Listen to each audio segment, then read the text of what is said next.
देखिए, एक टॉपिक और बहुत इम्पॉर्टेंट है, वो है कंजम्पशन हाइपोथेसिस। ठीक है, 4 तरह की कंजम्पशन हाइपोथेसिस है। कंजम्पशन मतलब उपभोग। मैंने आपको बताया था कि जो हमारी आय होती है वो क्या होती है, उपभोग और बचत में बट जाती है।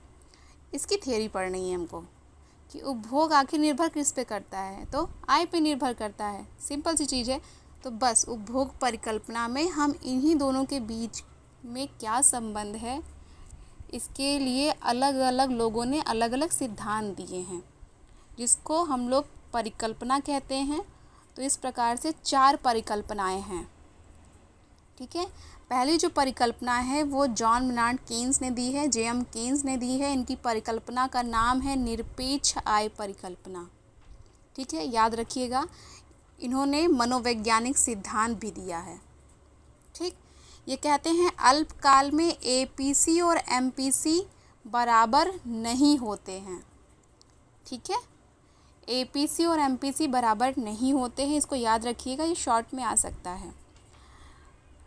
सब यही बताने की कोशिश करेंगे। जो दूसरी परिकल्पना है उसका नाम है सापेक्ष आय परिकल्पना, जिसको ड्यूजनबरी ने दिया था। इनकी एक फेमस बुक है जो कि इसी यूट्यूब चैनल पे मैंने आपको लिखी हुई है, आप लोग देख लीजिएगा।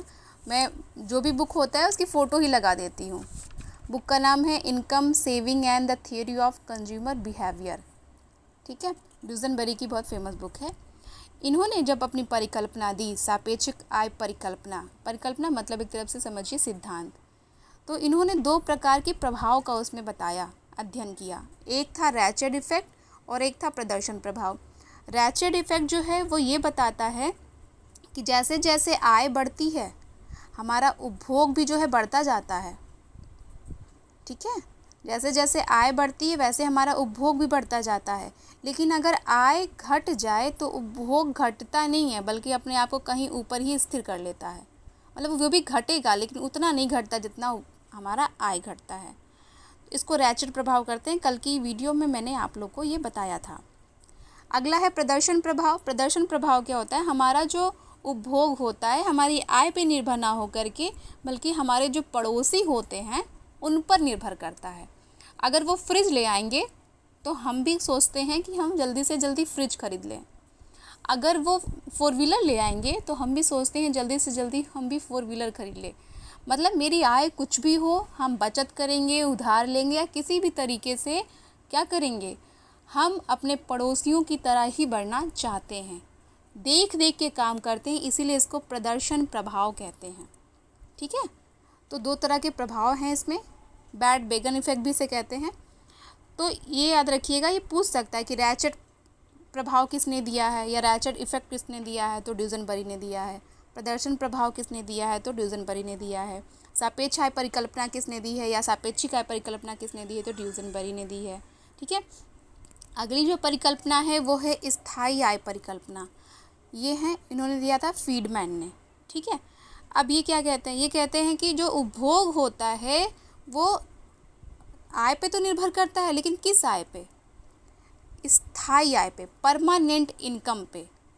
ठीक है, अस्थायी आय पे नहीं कि किसी ने गिफ्ट दे दिया है 10 रुपये, 20 रुपये, 100 रुपये, या किसी ने सडनली हमको उधार मिल गया है, तो ये तो हमारी अस्थायी आय हुई ना, हमेशा तो आ नहीं, परमानेंट तो इनकम है नहीं। तो इस पे हमारा उपभोग नहीं निर्भर करता, हमारा उपभोग उसी पर निर्भर करता है जो स्थायी आय होती है। तो ये क्वेश्चन कभी कभी पूछ लेता है कि निम्न में से कौन सा सही है। तो स्थायी आय का स्थायी उपभोग के साथ संबंध होता है, अस्थायी आय का अस्थायी उपभोग के साथ संबंध होता है। लेकिन स्थायी आय, यहाँ स्थायी लिखा हुआ है, ये अस्थायी लिखा हुआ है, इनके बीच कोई संबंध नहीं होता। तो इसको ध्यान रखेंगे, ये फ्रीडमैन ने दिया है, इनका नाम याद रखिएगा। स्थायी आय परिकल्पना किसने दी है, फ्रीडमैन ने दिया है। अगली जो परिकल्पना है वो है जीवन चक्र परिकल्पना, जिसको मोदिग्लानी और जो है उनके जो स्टूडेंट थे ब्लूमबर्ग, इन्होंने दिया था, इसलिए इसको शॉर्ट में MAB या MBA भी कहते हैं। ठीक है, आई थिंक MAB ही कहते हैं। ये क्या कहते हैं, ये कहते हैं कि जो इंसान होता है ये क्या करता है, इसका जो शुरू का जीवन काल होता है, ये इसको जीवन चक्र परिकल्पना कहते हैं, जिसमें वो बच्चा होता है, स्टूडेंट होता है, पढ़ रहा होता है, उस समय क्या कहता है, इसकी आय 0 होती है लेकिन उपभोग होता है, बचत 0 होती है। एक समय ऐसा आता है उसकी नौकरी लग जाती है, उस समय क्या करता है, उस समय उसकी बचत ज़्यादा होती है। तीसरे वाले समय में क्या होता है, जब वो बुढ़ा हो जाता है, बुढ़ापे में चला जाता है, तो फिर उसका उपभोग बढ़ता है लेकिन बचत नहीं होती है। इसमें बचत नहीं होती, इसमें बचत नहीं होती, बस एक मिडल वाले में बचत होती है। तो इसका ट्रिक एक जान लीजिए, कुछ नहीं करना है, इसमें आपको 2-4 वर्ड आएंगे। एक तो होगा उसकी संपत्ति या वही बचत जिसे कहेंगे, और एक होगा ऋण। शुरुआत टाइम में वो ऋण लेता है, बचत नहीं होती है, लास्ट टाइम में ऋण लेता है, बचत नहीं होती, इसमें बचत होती है, सेविंग होती है। तो ये बहुत इंपॉर्टेंट टॉपिक है, इससे तो क्वेश्चन पक्का ही आने हैं, तो आप लोग इसको एक बार अच्छे से देख लीजिए और इससे संबंधित और क्वेश्चन भी हैं उनको भी देख लीजिए जो आपके लास्ट ईयर पेपर में आए हुए हैं और सॉल्व करिए।